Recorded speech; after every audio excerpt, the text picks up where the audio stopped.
I've worked in mental health for the last 15 or so years. I've been around notions of mental health an entire lifetime. Of course, I have a mental health of my own to parent, to look after, to protect, and to love, ultimately. Yet, all of that for myself and for each other and for everyone else isn't a straight line, isn't a clear and concise ongoing prospect. No one is immune from poverty of mental well-being, of difficulty, ultimately of a mental narrative. We live with a mental plane, the psychological plane, and at the moment we understand this to be a complex collection of cognitive functions, biological functions, psychological functions, and the movement of what we collectively call mind.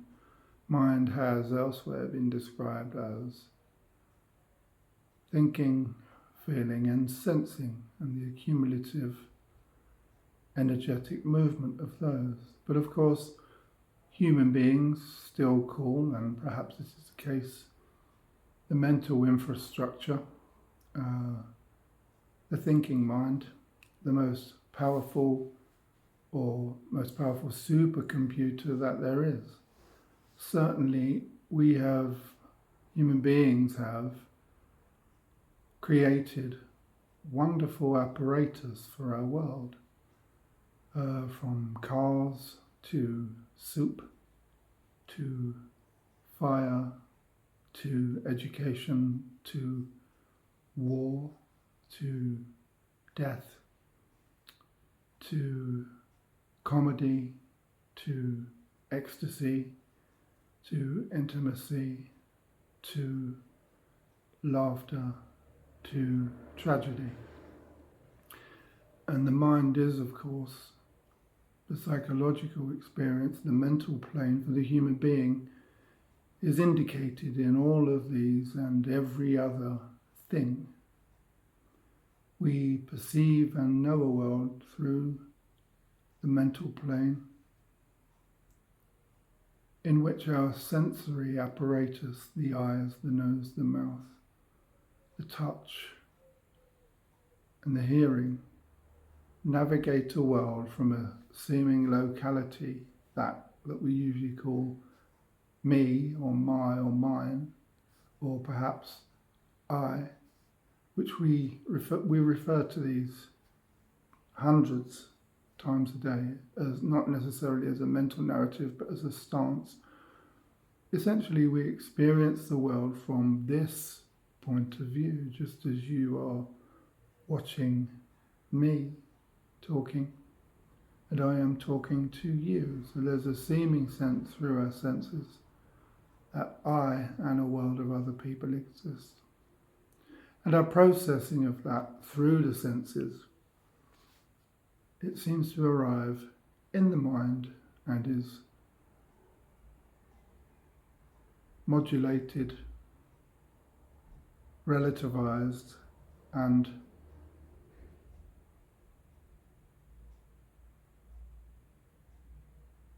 fed through this supercomputer in order to take on board or absorb that which is helpful, to reject that which is, at this moment in time, unhelpful, and to not even notice that which is irrelevant. So we are sponges for experience, of course, and the mental plane is one of the ways in which we experience life and experience others.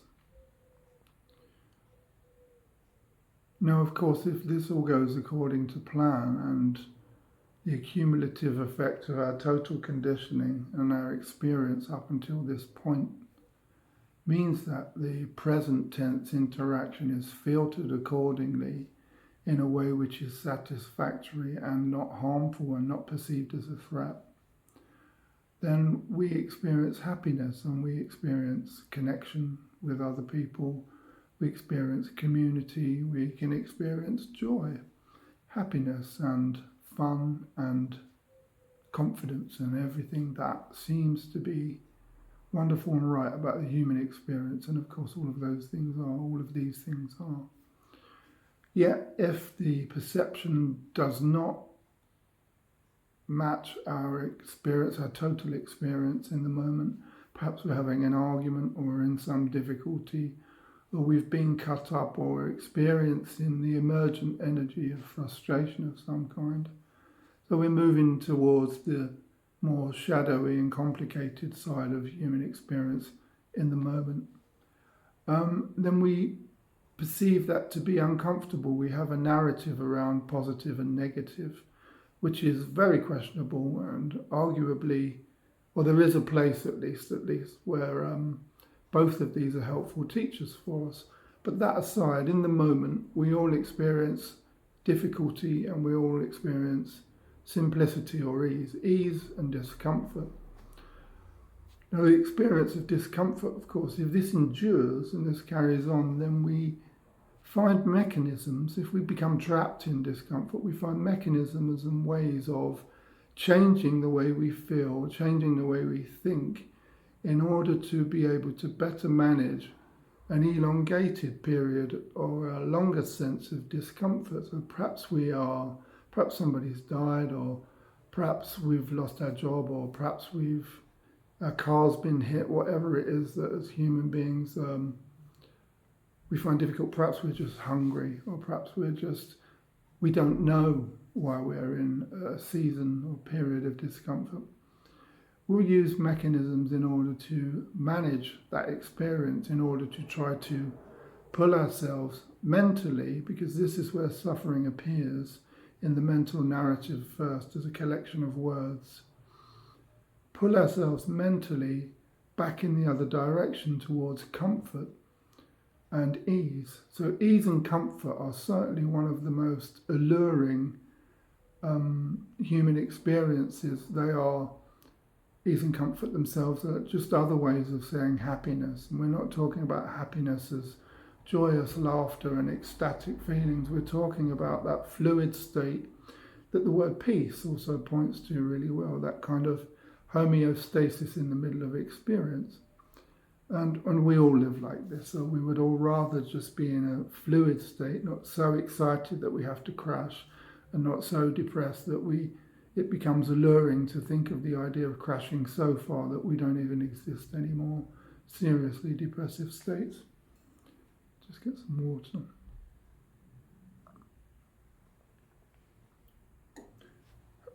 We can all guess what these things are. Some of us will know some of these things. Some of us may be trapped in some of these objects that we become fixated on.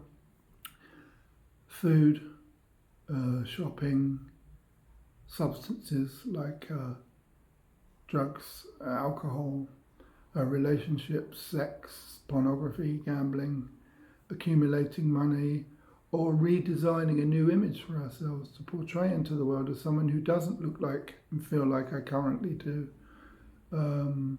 Or just a new direction in life, or maybe we even run away from the life that we did have in the hope that wherever it is that we next land, or imagine that we might find happiness in, is preferable to this in extremes, of course.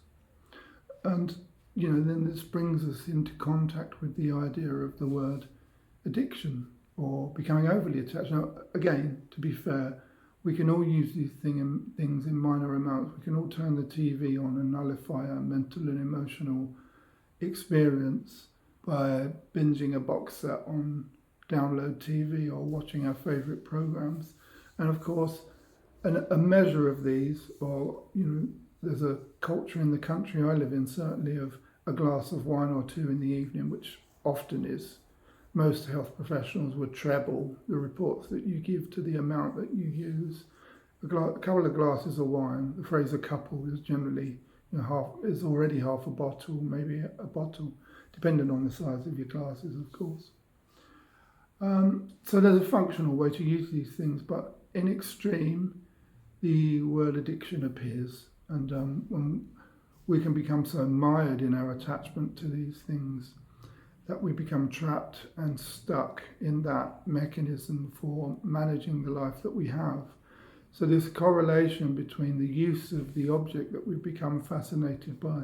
For the sake of example, let's use the cultural reference point in the UK, that is alcohol. So let's say wine or beer. And we use this and it becomes something that we use a couple of times a night because we're not really attending to the predicament or exploring the field of why it is that we find ourselves stuck and depressed or mired in what was initially simple discomfort that, had we have talked about it, felt what we needed to feel, or had the necessary tool set, or found someone with the necessary tool set to apply in order to navigate this discomfort, not necessarily in a straight line, but just to navigate it at all, and figure it out, work it out, rather than just be a prisoner to it. So we become trapped in these states of discomfort and suffering and difficulty. And there's a paradox that goes on as we find happiness on the more negative side of the parameter by becoming trapped in the wine or beer in this example, so that we can't get out. And in fact, the nature of addiction is obviously on the surface level is to see how the thing that we're using to escape the problem we're not able to feel and think about just yet becomes the problem in itself, and we are trapped at the surface level, at the fixing level, at the changing the way we feel level of the predicament that lay underneath the surface. Now, the general assumption with addiction is that this is what's happening, that there are difficulties that a person's had in life that they are self-medicating with or on. And it's really important to acknowledge that this is only a surface level of an understanding of addiction, often, though frequently, by those out on the outside of addiction. Oh, what have these people been through that they would live this way? Or perhaps we don't think that at all, we just think that addiction still is a moral issue, and this is an abhorrent idea, to be fair. The idea that people just need to pull their socks up and get their life together and get a job and just stop doing that thing, and what about the kids, and what about your job, and what about all these things? Not helpful at all. Generally, though not exclusively, true. It is much more complex dynamic to understand the nature of becoming trapped, fixated and fascinated by one thing, and to conversely seem to watch a person's life fall apart when they stay mired in their unhealthy attachment to a substance, a place, a relationship, food, gambling, the wine, the beer, and sex, and so on. Anything really. Self-image.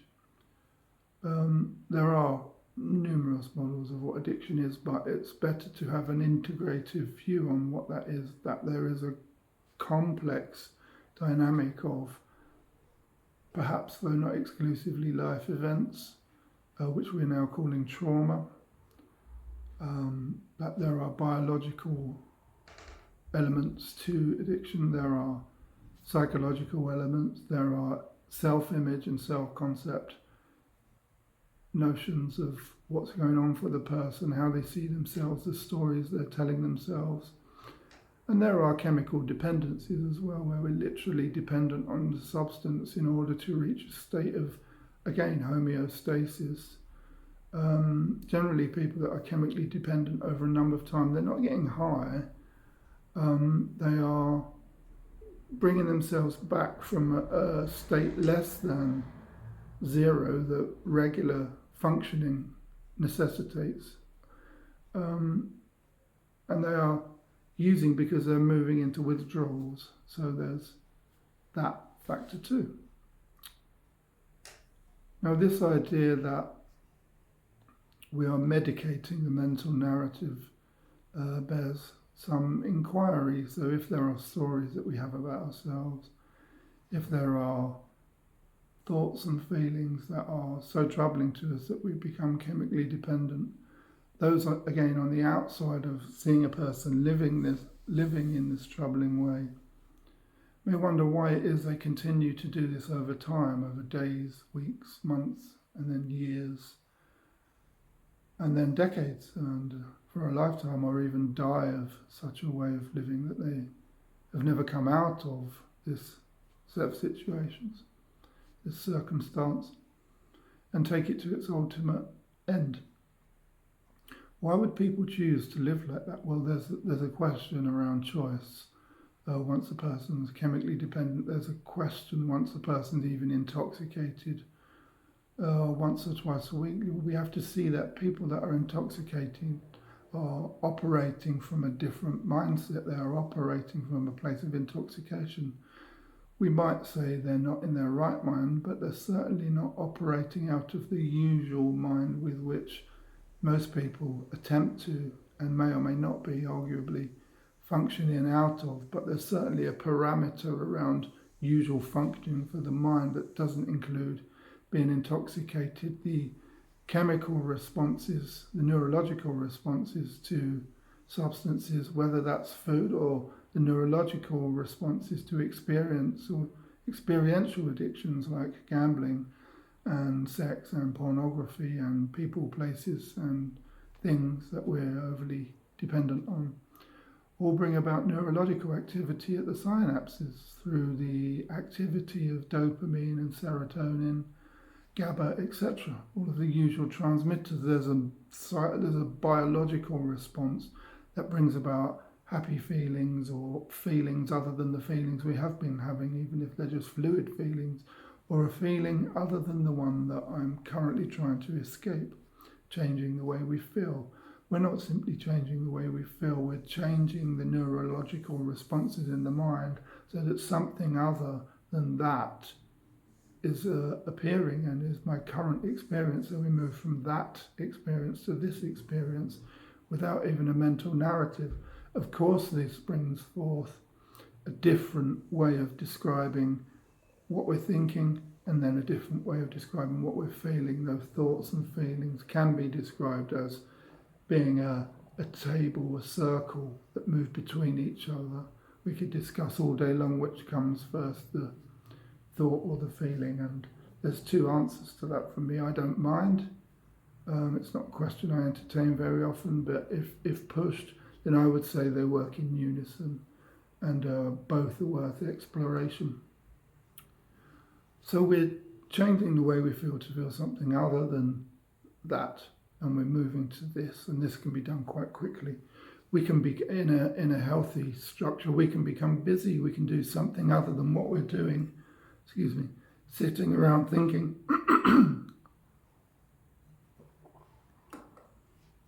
Even if our thoughts aren't particularly terrible, we can change our thought structure just by concentrating in a different direction. And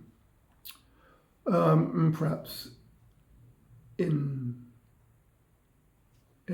from a place of well-being and happiness, we might spend periods each day in mindful sits or meditation sits or walking mindfulness or cycling mindfulness. Well, there are numerous healthy ways in which we can change the way we feel. Perhaps one of the most mature ways of approaching how we feel is to move into the heart of it and explore it with others, talk about how we feel, talk about what we're thinking. We often, in so doing, hear ourselves and are able to hear differently that which we've externalized. Perhaps we can journal, right? Once we externalize our thinking and our feeling world, our realm, the inner realm, once we take the inner realm and manifest it or project it into an outer world, we can hear the fallacy of some of the thoughts and feelings we have. We can see more clearly that which it was at first a simple thought, that which is prone by the nature of a simple thought to be open to the impact of imagination. And again, the imagination, just as all of mind is a wonderful servant and a lousy master to have, because we can imagine all sorts of things which we very soon, by simply asking, what is that or how is that, we find is radically different by a simple response of, no, it wasn't like that. So we can share stuff, even if we're sharing stuff to ourselves on paper or by verbalizing, can be really helpful. So we can change the way we feel in an unhelpful way, or changing the way we feel can become very unhelpful. And we become stuck in situations and addicted to the point of dying as the ultimate tragedy of addiction. And many, and we might say most people that do become deeply mired,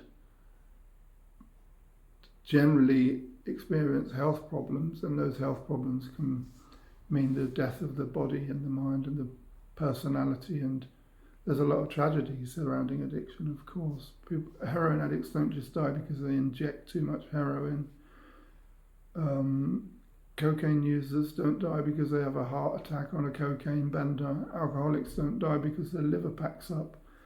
People who use substances, drinkers, for example, step into the road and get run over. They might have killed by a car, run over, a vehicle accident, traffic accident on the death certificate. But if they weren't intoxicated, they wouldn't have stepped into the road. Heroin addicts' lifestyles generally decline quite dramatically, and the years of use and abuse on the body just mean that the body is unable to cope with the usual functioning.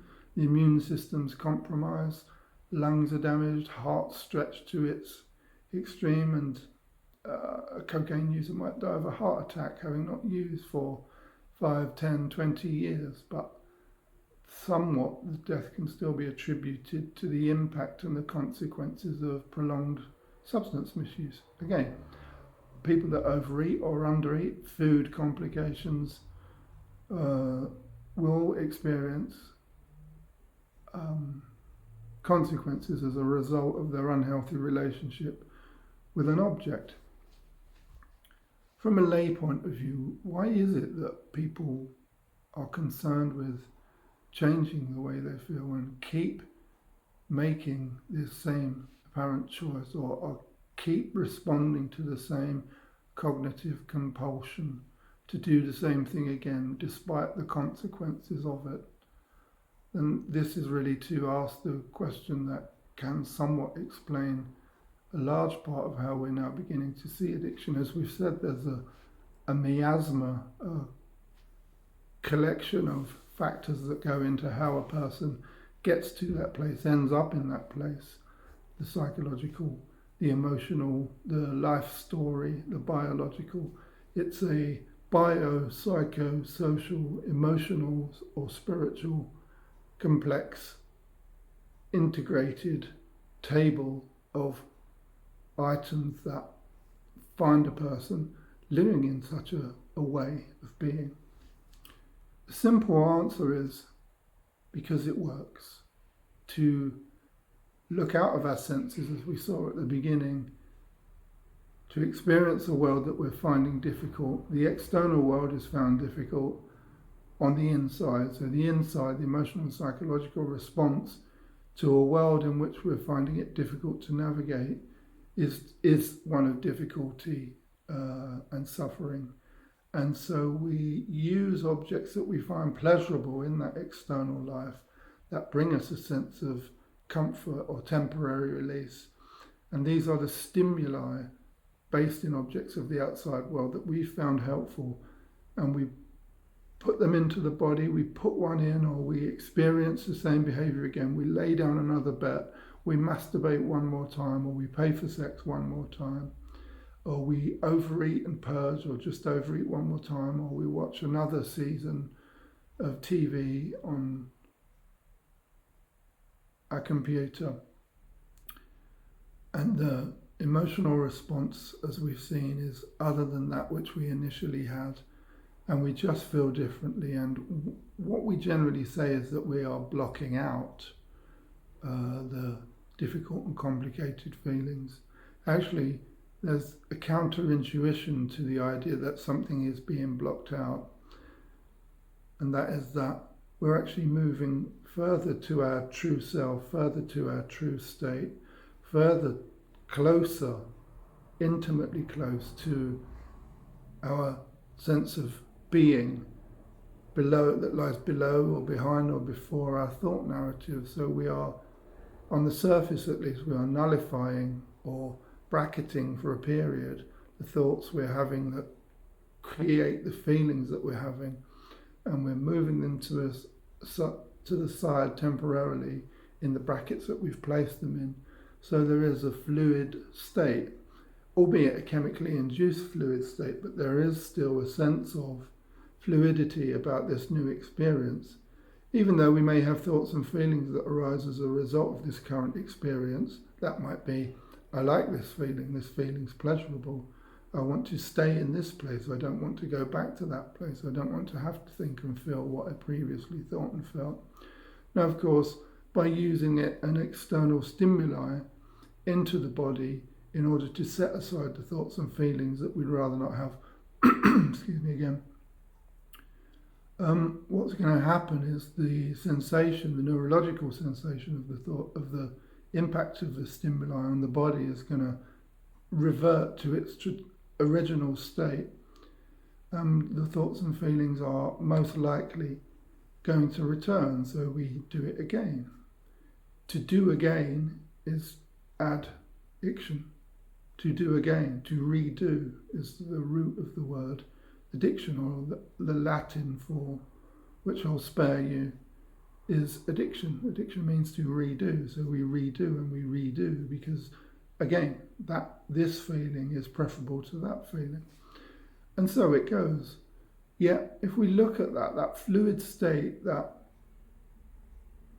moment, or these moments, and let's use, for example, substances like heroin or cannabis are really good at, really efficient at allowing us to be present. All of the objects that stimulate a response other than the one that we'd rather avoid bring us to a state of our inherent being. They actually point to who we fundamentally are before our thought structures and before our emotional structures. They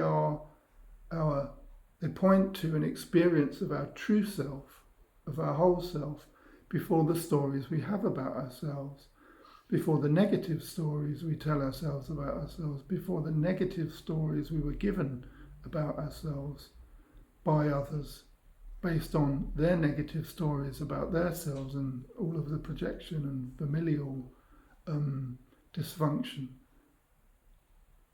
before all the feelings we have about those thoughts, before I hate myself, before I loathe myself, before it's all my fault, before it's I'm evil, I'm a bad person, the world would be better off without me, my child would be better off without me, you would all be better off without me, the world would be better off without me. No, it wouldn't. No, it wouldn't. You would be better off without the stories that you have about yourself, the mental narrative we have about ourselves, the emotional spectrum that we have about ourselves. Ultimately, the only way is through these things. We can't get through them when in an intoxicated state or in the story that we have about the object that we're attached to. But the point we're trying to make here is that the use of substances makes sense to the person in the midst of the relationship with the substance. The use of substances or experiential addictions, again, gambling, sex, those that bring about different biological, psychological functions, which all addictions do, or the creation of a new image of ourselves, which is a project addiction. That's mentioned project addictions. Are you someone, do you know people that always have a project on the go, and when the end of the current project appears, and projects, I'm not talking about work projects, I'm talking about identifying as some world-class DJ, or now studying, or doing another piece of therapeutic work on themselves because they didn't get there last time.